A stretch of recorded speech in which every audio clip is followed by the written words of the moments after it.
Welcome to another episode of Fearless Journeys Thriving in College. I'm Steve, and I'm here with my amazing co-host, Corrine. Hello, everyone. We are excited to dive into today's episode, where we'll be discussing a topic that's incredibly relevant to all college students: perfectionism and self-compassion. Yeah, that's right. Perfectionism is really something that many of us grapple with. It can really take a toll on our mental health. But fear not, we are here to guide you through it. And to help us today, we have a special guest who's here to shed some light on this topic. Joining us is none other than the president of our college, Dr. Brad Donaldson. Thank you, Steve. Thank you, Corrine. It's wonderful to be here on a topic that very, very important. So a little bit about me. I've just finished my first year at Lethbridge College as president, and I'm having an amazingly fun, engaging, forward-thinking time, and appreciate the support of the organization as we move forward. I've been in the post-secondary world almost just a little over 18 years, positions at SAIT and Red Deer College before here. And prior to that, I was in a completely different world, working and running operations in the manufacturing sector in Ontario before making the big jump. And it's all led up to where I am today. And some of my experiences will play out in some of the answers here. Yeah, definitely. And it's great to have you, definitely. Mm-hmm. Whereabouts in Ontario were you?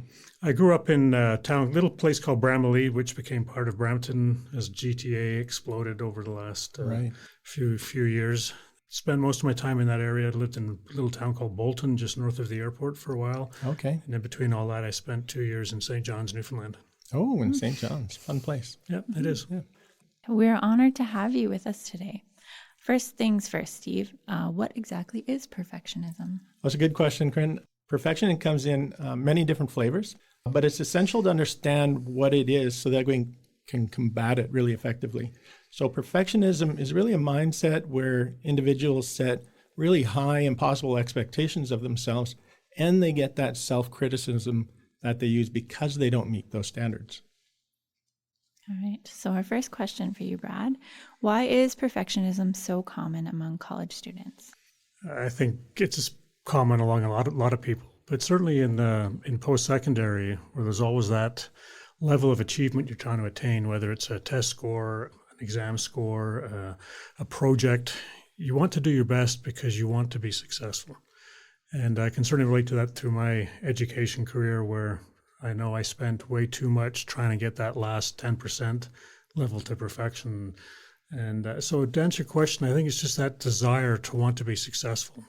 Students commit a lot to be here. They commit their time and they commit a lot of money as well. So there's pressure to perform, I think, is what is underneath all of that. And that pressure will be internal, but depending on their circumstances, there may be the pressure to perform well, to meet family needs or what they believe the family is looking for.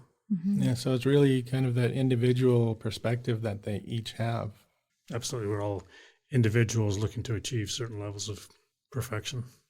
So you mentioned sometimes that familiar environment that they have, they're coming into college and they have their different ideas of what they're expecting from not only being in college, but maybe from family? Yes, certainly. If you think about a lot of our students are first generation of their families to be in the post-secondary world, and well, that's fantastic. I'm sure it comes with a certain level of pressure and expectation that they don't want to let their families down. They don't want to let themselves down. They don't want to let their friends down. They don't want to lose the opportunity where they see the pathway through gaining an education to give them something better than they had before. Yeah. Mm-hmm. So it's really not just about aiming for that excellence. It's really about kind of setting those unrealistic standards that can really take a toll on mental health. Mm-hmm. So our next question, how does the college environment contribute to perfectionism? First of all, we recognize that it's a problem. It's sort of the background I just given, and my feeling is one that's shared by people here as well. But underlying that is, as we've gone through our vision, mission, values road to ready, the whole belonging, caring aspect became absolutely profound. It's real, and it's based in that care for an individual, a care for the student to do well, is really what a lot of our work is based in. We have an institutional wellness strategy. We have the LC Cares strategy. So these caring components are fundamental to how our organization operates, but more importantly, how they think and feel. We communicate the messages. We have student support fairs. We have support groups, workshops and programs on gaining basic skills, and certainly access to free counseling is very important. And I said other workshops through accessibility services and the Learning Cafe. So it's having that blanket approach to do that. So these are the kind of the formal things, but our faculty are great as well. They're the ones that interact with the students. They're the ones that see what happens in terms of performance and emotion and psyche, and they care. So they're there to provide that support as well, and that is absolutely critical, because that's providing that support where it happens when it's needed. And I really appreciate that our college has that huge focus on caring. I mean, obviously, like you mentioned, LC cares, right? And we put a lot of supports in place, which I think is a wonderful thing and really helps all of our students to kind of reach the levels that we need to. So thank you, Brad, for that perspective. So looking at like how there's so much pressure in that internalized perfectionism that students might experience, and then all the supports that the college has. Looking at the perfectionism again, we know that social media can play a significant role as in perfectionism, where students see comparisons to how their peers are doing or people across Canada and other post-secondary institutions. Yes, definitely can be a huge discouragement for some students. Let's talk about some of the downside of perfectionism. Brad, can you talk about what are some of the mental health implications of perfectionism? Yeah, great question, Steve. And although I didn't suffer, from a mental health perspective, I can reflect on my journey through post-secondary, where I was always trying to achieve the best I could. And that was an internal fight. It wasn't to be the highest ranked student or to get higher in the rankings. It was a validation of my self-worth I saw based on how well I did something. And I didn't recognize then that when you're trying to learn something or master a skill, depending what it is, some come very easily, some don't. So I was very good at math. So math things came very, very well. English as a subject was not one that was in the same vein for me. So I struggled and felt I was not a good learner, not a good student, because I didn't do well across the board. And it took a lot of years to recognize that we all have our strengths that we like to play to, and we do that really, really well. But we can't be the best of everything for everything. It's recognizing where our strengths lie. And that learning took a while for me, but I realize I have strengths in certain areas, and there's areas that I don't have strengths, and it's just not a fit for me. So why sweat about the lack of perfectionism on areas that are not my core strength? As a leader in an organization, that was developed for me, and I learned that my team could bring the strengths that I don't have. I bring the strengths that the team doesn't have, and together we're better. So looking back from a student's perspective, sometimes you will have subjects that are a struggle, but often the ones that are a struggle are the ones that emerge later on as your strengths. So don't sweat the stuff today that you're not achieving that level of perfection. It's a journey, and a lot of it is about weaving your experiences and learning towards the end. Yeah, it's amazing how it's a really hard concept to pick up sometimes, is that you don't have to be perfect in everything. Yeah. I think the biggest realization is you can't be perfect at everything. Yeah. I think I'm still not quite there yet. I don't know how long it's taking you to get there, but it's taken a long time for me. I'm still imperfect. Yeah. And that's perfect. Well, and I like the point you mentioned, like how as a leader you have your team and they have their strengths, and together that can help with problems or whatever.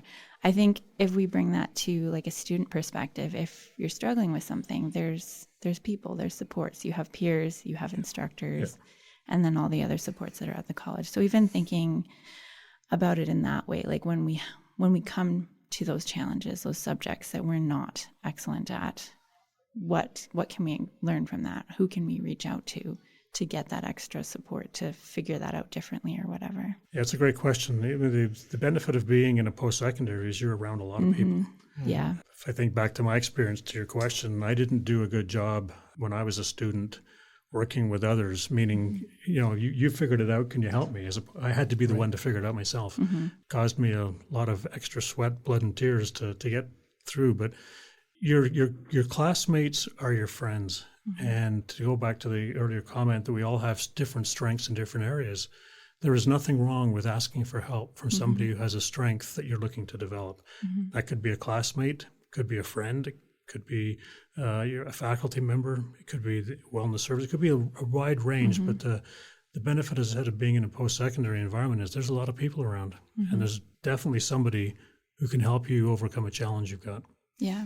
Yeah, for sure. And we do see some of those struggles with students who like to be those high achievers. We see a lot of anxiety. We see some depression because they're not achieving what they need to. And we see a lot of burnout, right? And so I think, like you said, reaching out for those services is very important to combat some of those mental health struggles. Indeed. One of the best things you can do to yourself is be kind. Yeah. We talk about care for others, but care for self is so important. And to adopt that mindset, and really it is about a mindset that I'm okay not to be perfect. I'm okay not to be 90% or 80%. It's okay to want to improve yourself, but know that there's a point where you've reached your capacity in that area. At this time, your capacity can grow over time as well. But be kind to yourself, and the only person you have to compare yourself to is yourself yesterday. Am I a little bit better than I was? Right. That's all you need to be. Yeah. And myself, as case managing students in struggles, I find that quite a bit when I talk to students is they're really trying to get that achievement. And I have to almost spell it out to them like, do you need a 98% in this course? Is it okay to have an 80%? You know, is it fine not to get that high level? And they struggle. Well, it's that perspective piece, right? Like that internal dialogue, that what we think we should do. And like you're saying, Brad, we can change that. It does take time though. And that even takes practice and effort. So we can do it, but it does take time. That's a great point, Corinne, because we all learn at different rates. And what I'm able to learn over the course of a course is a finite amount of time. Your learning will continue beyond taking that course. And you might find that other courses or other life experiences play into that. And through that longer run of experience and application of learning is when you actually achieve that higher level. Yeah. Learning is lifelong. It is. Yeah, it's really hard sometimes to see though some people who are driven to that excellence and how detrimental some of those effects can be, how that internal dialogue, self-criticism can be, kind of thing. Yeah, so that leads us to our next question. How can students recognize if they're struggling with perfectionism? Oh, that's a good question. At some point through the learning, it takes more and more effort to get those extra marks, that extra level of learning. It's also fine just to take a break once in a while. That learning is a journey. Sometimes you need to pause and rest on that. Great question on how do you recognize? That will be individual. But I think if you're starting to feel anxiety about your learning, it's time to step back and evaluate where you're at. Is it a learning style, or is there something, is that little piece that's missing that will help you get on? Talk to somebody. I mean, I said before, our faculty are great resources to help with that. They have the wealth of experience of having taught this program before or engaged with many students, and they can see the signs as well, and they can know how to help you get through it. Yeah, we really appreciate faculty that do bring us students that we can then help and get them through. So what I heard you say as far as like signs, it is individual. So that is something that a person would have to, through observation of like what's going on for them mental health wise and like even like grades and stuff like that. And then also noticing maybe some anxiety and then looking at where that's coming from.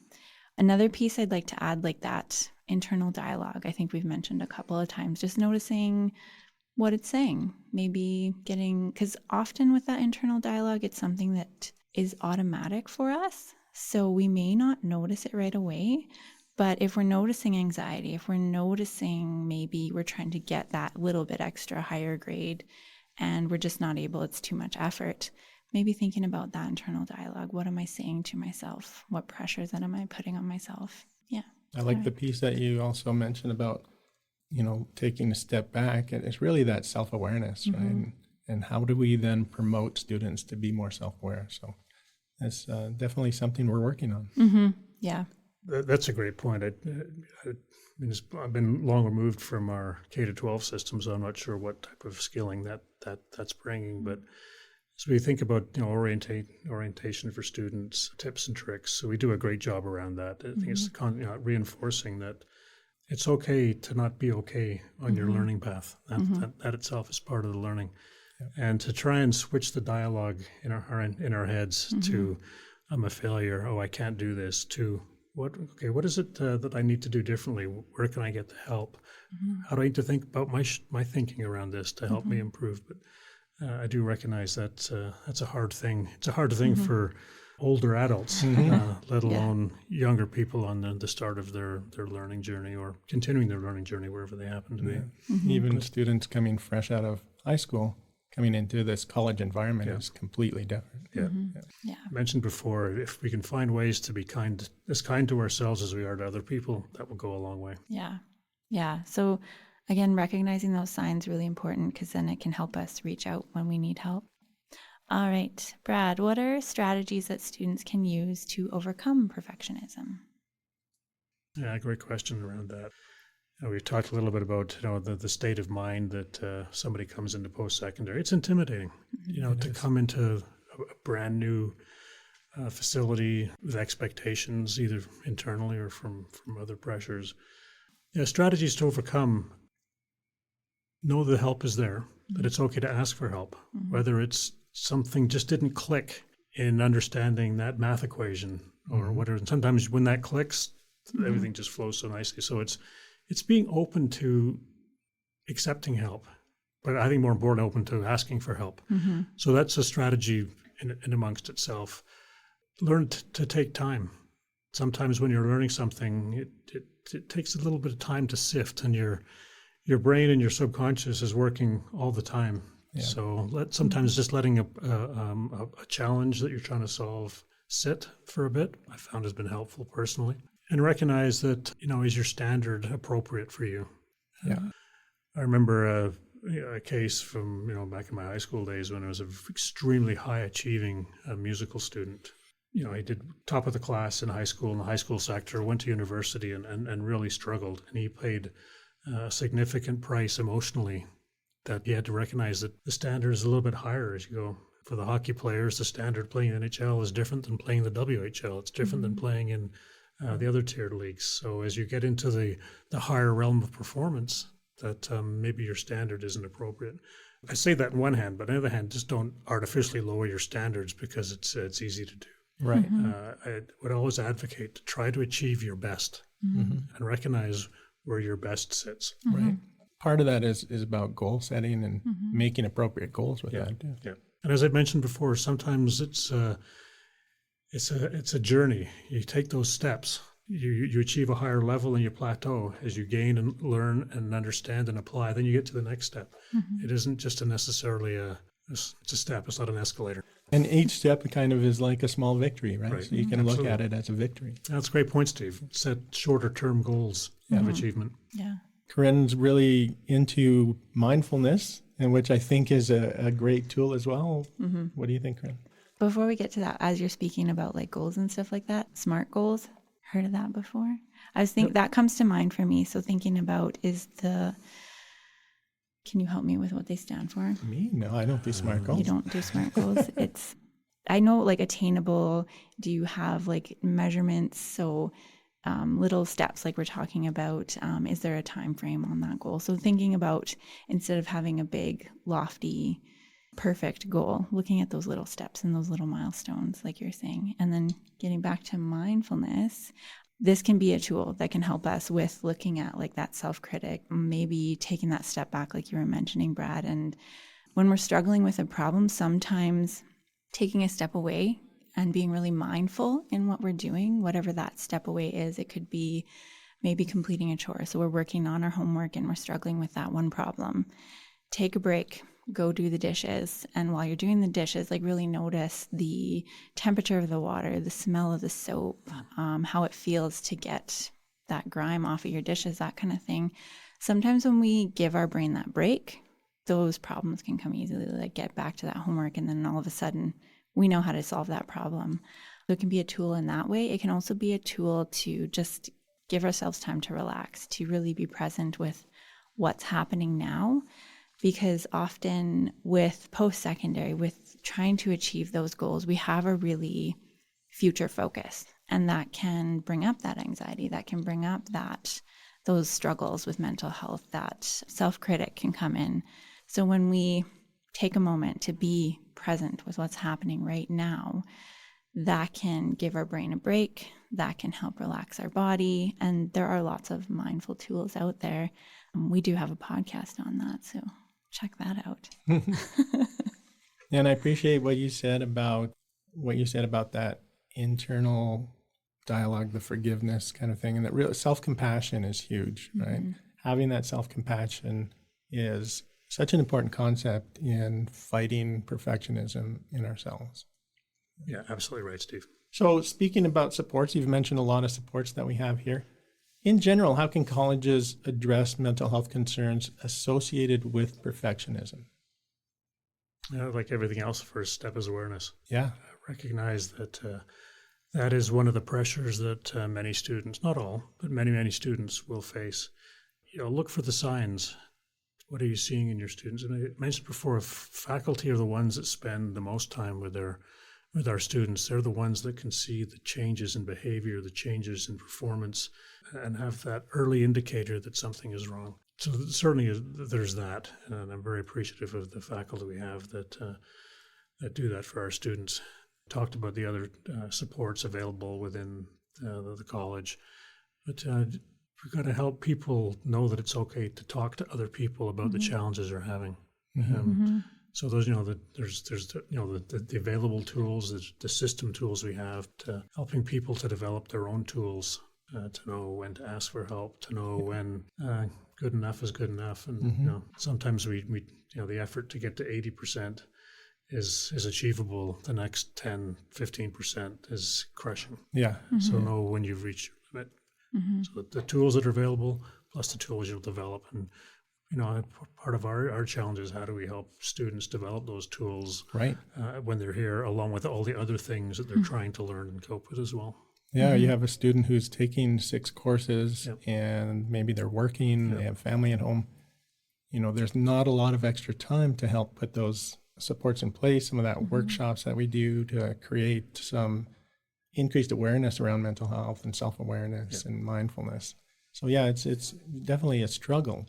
You mentioned before, this is your first year here, and we have a new vision with that, which is great. Do you want to just talk a little bit about what that new vision looks like? Yeah, certainly. I appreciate the question. So we went through the Road to Ready journey over the last few months. Pretty much kicked that off in February. Did a soft launch in November, meaning we didn't go public. We didn't do a lot of flashy stuff. We just communicated and then let it sit. So our new vision, preparing learners, shaping communities. That's why we exist. And the preparation of learner is their holistic learning. Mm-hmm. It's not just the specifics of the program they took, whether it be a business course or a welding or childcare. It's around everything that they do while they're here. Underneath that shaping is our vision. We embrace our responsibility to students, employees, and stakeholders who look to us for learning, opportunity, and belonging. That mission is how we go about achieving the vision. So that's the manner in which we achieve the prepared learner-shaped communities. And core within that is belonging. People who feel a sense of belonging will do better personally and academically and professionally. Yeah. So it's built in. The values we have, caring, dedicated, and responsive. Again, there's that caring, that dedication to our vision. And so it's all there. And this isn't a vision and mission and values we're trying to be. This is what we are. Yeah. We did a lot of work with a lot of stakeholders, surveys, focus groups, and it came through very, very clear. So it's the springboard for where we're going. It's an evolution of an organization. It's not a resetting. It's right. The time was right to have a look at these things and shape where we want to go forward, and recognizing that people are the core of who we are. Yeah. Yeah. No, that's mm-hmm. great. It's mm-hmm. good to know that the college has this vision that we can then support students with. Yeah. Okay, so like you mentioned in our vision, definitely creating that culture of openness and support, really crucial. Corinne, you've looked into some of the psychological effects of perfectionism. Yes, absolutely. So perfectionism is linked to higher levels of stress, anxiety, depression, and even burnout. Research shows that individuals who strive for perfection are more likely to experience imposter syndrome and have lower self-esteem. Yeah, it's definitely what we do see often, right? That lower self-esteem we see quite a bit of. Yeah, so it's important for us to understand the implications so we can take steps to address perfectionism in our own lives and in the college community.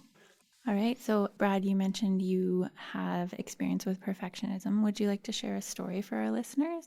I can. I did talk a little bit earlier about my own constant desire to want to have to be the best, because if I wasn't, then I wasn't worthy as an individual. So that did play out into unnecessary stress through my early academic career. I think I'd managed to get that out of me by the time I got further along. But I spent too much time trying to accomplish things that weren't accomplishable, at the expense of where my time could have been spent more fruitfully, I guess. Did I take away from personal encounters with, family? Did I short circuit them a little bit, perhaps, in trying to achieve that little bit extra? So I think, often you look back and say, did I spend the time where I would want it to be spent, given the things that outcome? And like I said, learning is a journey. Just because you haven't mastered it by the end of the course doesn't mean you won't master it at some other point. From an engineering perspective where I come from, you're always trying to optimize and get the highest productivity. And sometimes it's not just putting more hard work into the journey. It's accepting that where you're at is a good place and the better place will come down the road. That's a good perspective, definitely. We can see as we have that perfectionistic mindset that we oftentimes don't take that stop time, like you said, and just wait, because it can come later. And we don't have the patience sometimes to do that. And my experience is it usually does come later. It's because you're working towards it without even thinking about it. How many years have you spent in your own personal academics? Oh gosh, total time. Total time. Certainly like I'm from Ontario, so it's 13 years of grade school, 4 years of undergrad, way too many years getting my master's.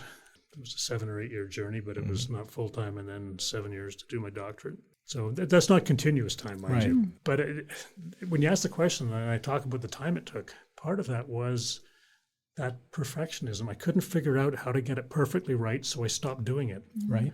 So on the one hand, maybe you're pausing, but on the other hand, that perfectionism became a barrier to progress, where if it wasn't good enough, it wasn't good enough, as opposed to being, this is a good point to be at, get on with it. No, I appreciate you sharing that. Yeah, definitely. Yeah. The other maybe perspective I can offer is around the attitudes towards mental health through that course of my journey. When I was doing my undergrad, way last century, there certainly wasn't this kind of focus on mental health. In fact, maybe the opposite, where it might have just been a sign of the times that you get on with it, suck it up, stop whining, stop complaining, just go do it, without recognizing that as humans, we are affected by our environment. We're affected by our genetics and our circumstances. And mental health certainly wasn't, I'm trying to think, it was even on the radar in those days. But people are people, and they have various elements of wellness. And there's the physical wellness, which sometimes is very obvious. If you have a physical difficulty, it's often very apparent. Yep. If you have a mental health challenge, sometimes they're apparent depending on the severity or type, but often they're masked. You wouldn't know that somebody is suffering from some form of mental illness that's impacting their ability. And if they're trying to be a perfectionist suffering from some other form of mental challenge, that compounds. And so I'm really thankful to see the emergence, particularly over the last few years, around mental health being real. It's not just you're a whiner, you're a complainer. It's real. I have family experience with mental health, and along that journey, it was the discovery that no, you can't just suck it up, just get over it. You do have to have that diagnosis and that understanding. And then knowing that, you can understand what are the mechanisms in terms of whether it's medication or mindful training, just changing your perspective. Yeah. So I'm thankful that we recognize it far better now. It is going to be an increasing challenge going forward from a resource perspective, societal perspective, and the factors that play onto somebody's mental health. So it's we're good at the awareness stage now. It's how do we continue to grow the capability, capacity to help those with mental health challenges. And it's not just our students, it's employees, it's our friends, it's our family. And we see that, like you said, this push in a sense of being more realistic that there are mental health struggles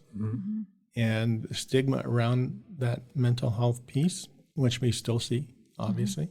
And it's very important that I think we continue to look at how do we then support mental health in our students, but also in our employees and in our own lives. So, Absolutely right, Steve. It might be a challenge, but I think we'll get there for sure. So remember, dear listeners, you're not defined by your achievements or your mistakes. We need to really embrace imperfections, seek support when needed, and really practice that self-compassion. That's right. And as we wrap up our episode, we want to extend a huge thank you to our special guest, Brad, for sharing your wisdom and insights. Any final thoughts, Brad? I very much appreciate the opportunity to give you my perspectives on this, on something that is critical. It's important. Whatever we can do to help students and employees manage through and achieve what they're looking for, it's a great thing. So thanks for the opportunity to have my thoughts. And thank you. We really appreciate it. Yeah. And thank you to our listeners for tuning in. Remember that your journey through college is unique and you have the strength to overcome any challenges that come your way. If you or someone you know is struggling with perfectionism or any mental health concern, don't hesitate to reach out for help. Your well-being matters, and there's a whole community here to support you. So don't forget to subscribe to this podcast and share it, please, with all your friends and family. Stay tuned for more episodes of Fearless Journeys Thriving in College, where we'll continue to explore topics that matter to you. Until then, take care, and remember, your journey doesn't have to be perfect to be beautiful.